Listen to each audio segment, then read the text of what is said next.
Imagine no Gretzky in New York, no Sakic hoisting the cup in Colorado, no Hossa dynasty in Chicago. These aren't just what-ifs, they are the massive ripple effects of contracts that were seconds away from being signed. Here are 10 blockbuster deals that fell apart at the finish line and the wild circumstances that crushed them. Let me know in the comments if there are deals I missed, and subscribe for more classic hockey stories. Number 1. The Air Force One miracle. Summer of 1997. The New York Rangers have Wayne Gretzky, but they want the future. They want the reigning playoff MVP, they want Joe Sakic. So the Rangers do what the Rangers do, they throw money at the problem. But this wasn't just an offer sheet. This was financial warfare. 3 years, $21 million. But here's the catch. The Rangers structured it with a $15 million signing bonus that had to be paid in cash within 7 days. They knew exactly what they were doing. Colorado's ownership group, Ascent Entertainment, was struggling financially. They didn't have $15 million sitting in a checking account. The Rangers were betting the Avalanche literally couldn't afford to match. And they were right. The deal looked done. Sakic was packing for New York, but here's where this gets absolutely insane. Ascent Entertainment didn't just own the hockey team, they also had a stake in Beacon Pictures, the production company behind a major film releasing that summer. That movie was Air Force One, starring Harrison Ford. The film opened strong on July 25, 1997, earning $37 million in its first week and eventually grossing $315 million worldwide on an $85 million budget, delivering Ascent $68.1 million in profits. This unexpected windfall covered financing for the new Pepsi Center arena and left enough to secure an emergency line of credit, allowing Ascent to match the offer on September 21, 1997. If Harrison Ford's movie flops in test screenings, Sakic becomes a Ranger. The Avalanche might not win the 2001 Cup, where Sakic handed the trophy to Ray Bourque in one of the most iconic moments in hockey history. And the Rangers, they would have had Gretzky and Sakic. Harrison Ford may be an actor, but he kinda rewrote hockey history. Number 2, the 3 a.m. phone call. Before Gretzky signed with the Rangers to finish his career, the deal to bring him to Vancouver was done. Not close. Done. Summer of 1996. Pat Quinn, the Canucks GM, worked out a contract with the Great One. $7 million a year plus a minority ownership stake and a front office role after retirement. Gretzky loved it. He told his agent he just wanted to sleep on it and he'd sign the papers first thing in the morning. That should have been the end of the story. But former Orca Bay CEO Stan McCammon wasn't the patient type. He pressured Quinn to call Gretzky's agent late in the night with an ultimatum. Sign right now, this second, or the deal is off. Quinn later explained to Elliot Friedman that he went to bed confident Gretzky just needed family input, but McCammon couldn't be persuaded to wait. Gretzky, the greatest player to ever live, was insulted. He basically said, "If you don't trust me to sign in the morning, I don't want to play for you." He pulled the deal. Days later, he signed with the Rangers. The ripple effect? The Canucks panicked. To save face after losing Gretzky, they went out and signed Mark Messier the following season. And if you're a Canucks fan, you know exactly how that disaster turned out. If the owner just waits until morning, Gretzky finishes his career in Vancouver, and the Messier era never happens. Number 3, the Predator Killer. The summer of 2012. The Philadelphia Flyers just missed out on Ryan Suter, so they decided they were going to absolutely destroy the Nashville Predators to get Shea Weber. 14 years, $110 million. But the total number wasn't the weapon. It was how they structured it. The Flyers front-loaded the contract so aggressively that Weber would be paid $27 million in cash in the first 12 months alone. $13 million signing bonus immediately, plus $1 million base salary for 2012, plus another $13 million bonus on July 1st, 2013. This was a direct dare to Nashville's ownership. Do you have $27 million liquid right now? Because if you don't, he's ours. The Flyers were betting that a small market team would struggle to front that much cash quickly without major strain. Nashville was backed into a corner. If they let him walk, they lose their captain for nothing. If they match, they're leveraging their entire franchise's future on one contract. They called the bluff and matched, but this contract became an anchor. Years later, Nashville was forced to trade Weber for PK Subban on June 29, 2016, contributing significantly to the pressures for roster fit and flexibility. On the other side, the Flyers missed out on their franchise defenseman, which led to a rebuild. Number 4, the poison pill. If you think the Weber offer was dirty, get a load of what the Canes did back in 1998. They wanted Sergei Fedorov from the Detroit Red Wings. The Hurricanes offered him $38 million over 6 years, massive money for the time. But they knew Detroit would match it. That's because Detroit was coming off a cup and in position to make another run. Sergei was key to the Wings' championship hopes, so they added a clause to make retaining him painful. They added a $12 million performance bonus that would trigger if the team made the conference finals that year. Detroit matched it on February 26, 1998, ending Fedorov's 59-game holdout. And guess what? They made the conference finals. Red Wings owner Mike Ilitch had to write a check for $28 million to one player in a single season, the base salary, the signing bonus, and the performance bonus all at once, for just 21 regular season games and 22 playoff games.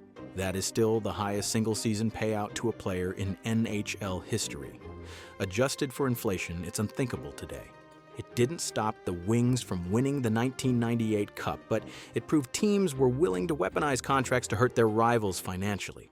Number 5, the decade of darkness origin. Summer of 2008, the Edmonton Oilers are desperate to return to glory after their Cinderella run to the finals in 2006. They go all in on free agent Marian Hossa.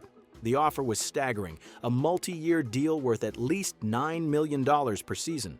Financial security for life, the chance to be the cornerstone of a franchise. Hossa looked at the money, then he looked at the roster, and he said no. He didn't want money, he wanted a cup immediately. So he rejected the massive payday to sign a one-year deal with the Detroit Red Wings, the team that had just beaten his Penguins in the finals, for a fraction of the price. This rejection was one factor in Edmonton's ongoing struggles.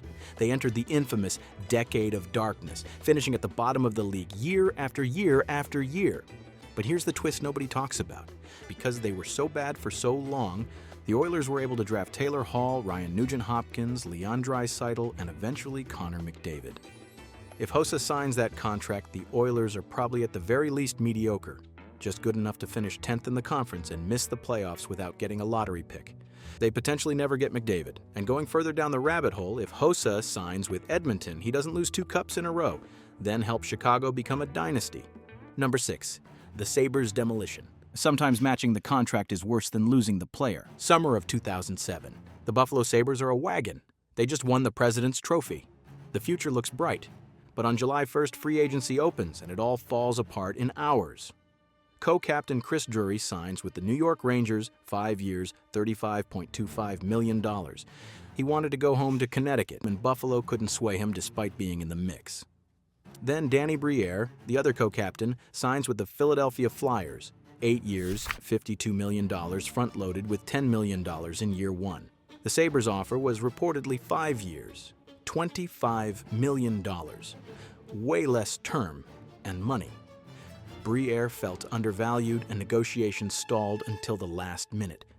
A few days later, on July 6th, the Edmonton Oilers, yes, them again, launched a hostile offer sheet at Buffalo's remaining young star Thomas Vanek. 7 years, $50 million. In 2007, this was earth-shattering money for a restricted free agent. The Sabres felt like they had no choice. They couldn't lose their last top scorer after the captains walked. They matched almost immediately, and it destroyed them. With Drury and Briere already gone, matching Vanek crippled their flexibility in the early cap era. They were forced to sign him for too much just to save face. If they let him walk, HSBC Arena probably would have been burnt down by the fan rage. Looking back, many say they should have gone all in on Briere and let Drury walk home. Giving Danny the big contract might have preserved more offense and leadership. Instead, they lowballed him early, lost both captains on day 1, then panicked into a bloated Vanek deal. The Sabres went from Stanley Cup contender to missing the playoffs in 2008 and staying mediocre for the next 6 to 7 years. And just imagine what the NHL would have looked like had Buffalo secured those 4 first-round picks from Edmonton. There's no guarantee Buffalo wins the lottery, but you gotta think some of them land in the top 10. At the very least, Edmonton looks nothing like it does today. Number 7, the waiver wire disaster that almost happened. This is the most technically insane story on this list. In 2013, Ryan O'Reilly held out from the Colorado Avalanche and played in the KHL in Russia. The Calgary Flames saw an opportunity and threw an offer sheet at him. 2 years, $10 million. Colorado matched. End of story, right? Well, not quite. Get a load of this. If Colorado hadn't matched, it would have been one of the biggest front office blunders in NHL history. Because of a quirky rule in the CBA regarding players returning from Europe mid-season, if the Flames had signed O'Reilly, he would have been required to pass through waivers before joining the team. That means Calgary would have given up their first and third round picks to Colorado as compensation, signed O'Reilly to a huge deal, and then immediately lost him for free to any team below them in the standings who put in a waiver claim. Disaster averted. The Avs match saved the Flames from potential embarrassment. Number 8. The rookie robbery. Before the Finnish Flash became a legend in Anaheim, he was almost a Calgary Flame. In 1992, Selanne was a rookie prospect for the Winnipeg Jets who hadn't played a single NHL game yet. The Flames saw the potential and threw an offer sheet at him. 3 years, $2.7 million. That was massive money for an unproven rookie in the early 90s. The Jets were cash-strapped, but they matched it anyway. Even though Selanne went on to score 76 goals as a rookie, still an NHL record, the financial tension and animosity from that offer sheet were one of the reasons Winnipeg eventually traded him to Anaheim in 1996. If the Jets don't match, Selanne spends his prime in Calgary alongside Theo Fleury. That's a potential dynasty that never happened. Number 9 and number 10, the homecomings. Let's finish with two players who turned down more money to go, well, in opposite directions. In 2016, Steven Stamkos hit free agency. The entire hockey world assumed he was going home to Toronto. The Leafs pulled out all the stops. They brought the mayor of Toronto and the CEO of Canadian Tire to the pitch meeting. They were ready to offer max money. Reports say a 7-year, $73.5 million deal. Stamkos did the math. The tax difference between Florida and Ontario is massive. He could take way less money in Tampa, $8.5 million, and actually keep more of it after taxes. So he stays and wins back-to-back cups. If he goes to Toronto for higher money, the Leafs might have made it difficult to sign John Tavares 2 years later, and their entire core 4 salary structure looks completely different. Which, I mean, if you're a Leafs fan, you probably wouldn't mind at this point. Speaking of Tavares, 2 years later in 2018, the San Jose Sharks offered him 7 years around $12 to $13 million per year, which that would have made him the highest paid player in the league. But Tavares turned it down to sign in Toronto for $11 million because it's his childhood team.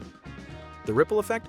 San Jose misses out and pivots to Erik Karlsson for Josh Norris, Rudolf Balcers, Eric Brandstrom, and the 2020 first-round pick that became Tim Stützle. That trade gutted their depth and contributed to the rebuild they're still in today.